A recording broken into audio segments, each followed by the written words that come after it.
For the last 25 years, Pokemon has just been sort of stuck in this endless loop with no way out.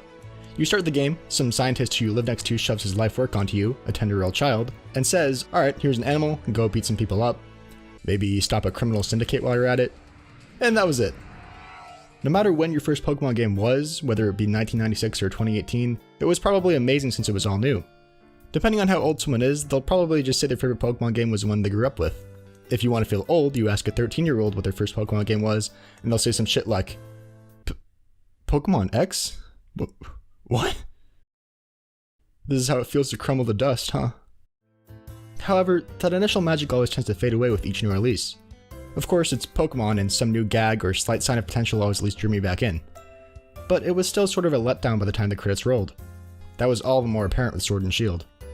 The only thing that kept me going was that chance of recapturing that childlike nostalgia and whim that came from my first Pokemon game, Diamond. And would you believe me if I said the remake wasn't the one to do that for me?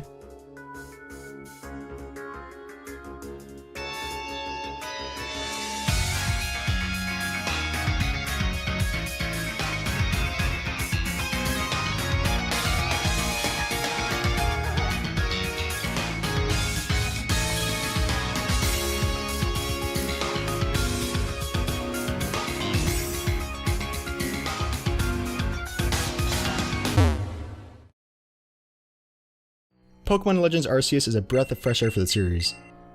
Even if they did just kind of take a cue from Breath of the Wild, which was literally titled for the fact that it was a breath of fresh air for the series. Anyways, it's open world. Kind of. Everything isn't put into one big world. Instead, the map is split into several smaller zones in which you have to venture around and seek out Pokemon. Sounds pretty average for a Pokemon game, until you open it up for the first time.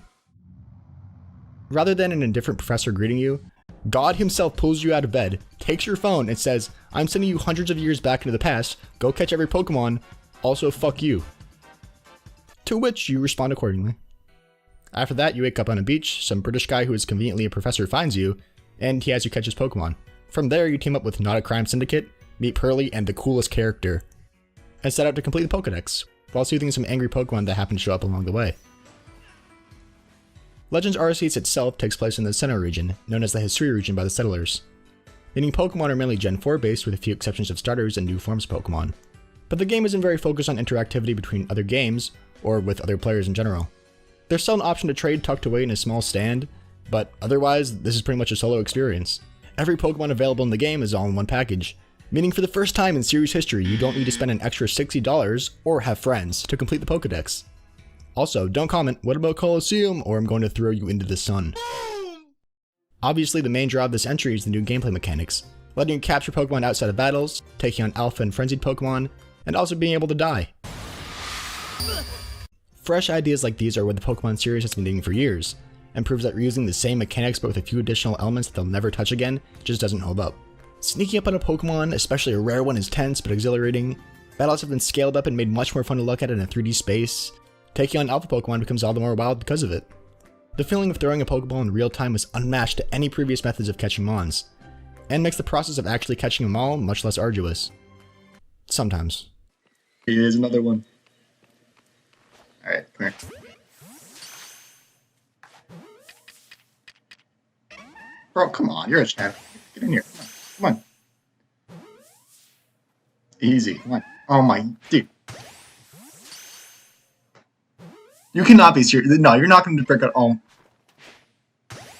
that was from downtown. That has to go in. That has to be it.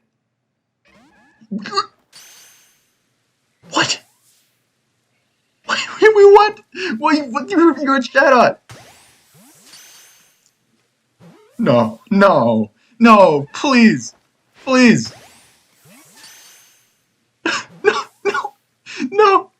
No, please, just go in the ball. I don't want to use the heavy balls. Oh my god, thank you. Holy crap. The game can hold its own when it comes to challenge as well. Not every Pokemon can be mowed down by my starter even at a disadvantage when put into a fight. Trainer battles were still easy, but with how turns were based, thinking about how to plan out the next move was a tiny bit more strategic. If you haven't noticed yet, 3D graphics still aren't really Game Freak's strong suit. Large portions of the game looks as if they were put into the Roblox terrain generator, and they just went wild.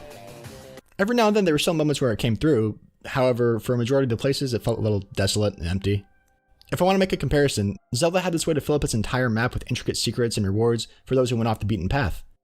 Ruins of 100 years prior spread throughout. The Hisui region, despite being one of Pokemon's most historical and lore-filled, didn't offer up much for actual details. Ancient temples or sacred grounds felt that they were missing something. I think adding more than a couple of stretched out JPEGs and calling it a day could have made them feel more alive. I didn't really cover much of the story at the beginning due to mostly just not needing to do it. Albeit, it isn't the exact method of storytelling used in every single other game, but it still lacks any kind of impact. The potential for these characters and their motives are there, but it's left pretty underutilized and underwhelming.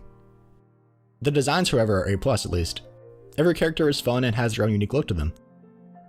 There's enough for at least Twitter to have a field day, at least.